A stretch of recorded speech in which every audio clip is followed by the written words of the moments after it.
اس لیے یہ بہت ہی مشکل ہوتی ہے. میرے خیال میں میرے لیے بھی یہ مشکل ہے کہ میں اس مختصر سے وقت میں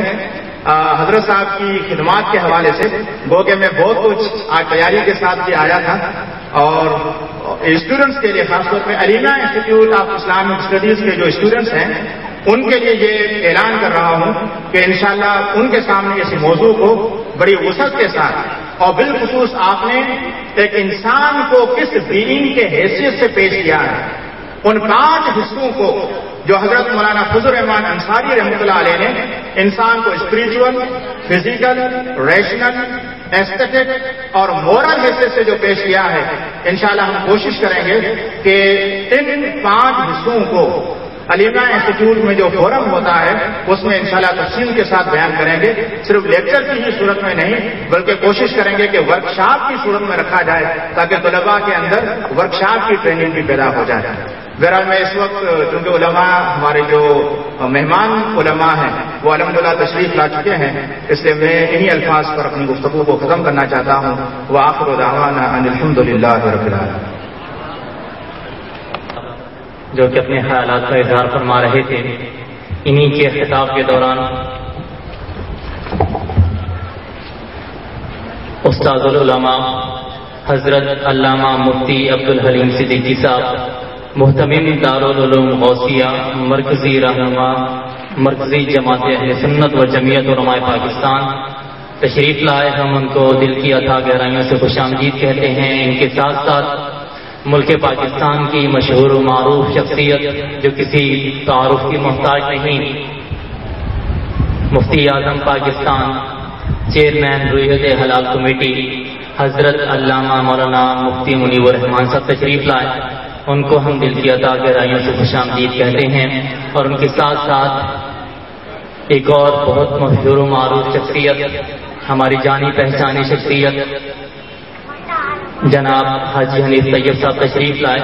ان کو ہم دل کی عطا گہرائیوں سے خوش آمدید کہتے ہیں اور ان سے التماس کرتے ہیں کہ وہ اسٹیج مائک پر تشریف لائیں اور اپنے اظہار خیال فرمائیں. جناب حاجی حنیف طیب صاحب.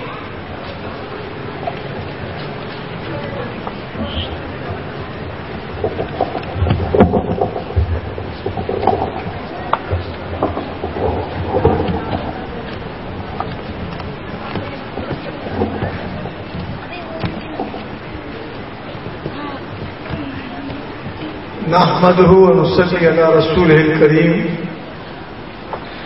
بسم الله الرحمن الرحيم. الصلاة والسلام عليك يا سيدي يا رسول الله وعلى آلك وأصحابك يا سيدي يا حبيب الله. واجب الاحترام حضرت علامہ مفتی محمد منیب الرحمان صاحب دامت برکاتہم العالیہ، حضرات علماء کرام، محترم جناب مصطفیٰ انصاری صاحب، شمع رسالت کے پروان، حضرت علامہ مولانا محمد فضل الرحمان صاحب انصاری رحمت اللہ تعالی علیہ سے میری نیاز مندی بڑی طویل عرصے کی ہے. یہ اس زمانے کی بات ہوتی تھی کہ علماء بھی آپس میں ایک یا دو کسی حضرات کو علامہ کہتے تھے. جیسے ہم سنتے تھے اور سنتے آئے بچپن سے جب سے کام شروع کیا، شیخ الحدیث علامہ عبد المصطفیٰ الازہری، باقی زمانے کے ان کے ساتھی جتنے بھی تھے ان کو لوگ عموماً جیسے حضرت مولانا محمد حسن حقانی دامت برکاتہم العالیہ اس طرح سے پکارتے تھے. اور اس عرصے میں انجمن طلبہ اسلام کے قیام کے ابتدائی دنوں کے بعد سے کافی سالوں تک میں حضرت کی خدمت میں حاضر ہوتا رہا اور ان کی متعدد تقاریر سننے کا اتفاق ہوا. ان کی کچھ کتابیں پڑھنے کا بھی اتفاق ہوا اور جس عرصے میں انجمن طلبہ اسلام کے سابق جنرل سیکرٹری ڈاکٹر خالد علی انصاری جو آج کل کینیڈا میں ہیں، ان کے سپرد ان کے Islamic research and advisory bureau بنا کر سپرد ان کے کیا ہوا تھا، تو اس زمانے میں حضرت مبلغ اسلام حضرت علامہ شاہ عبد العلیم صاحب صدیقی رحمۃ اللہ تعالی علیہ اور حضرت ڈاکٹر فضل الرحمان انصاری رحمۃ اللہ تعالی کی کچھ کتابچے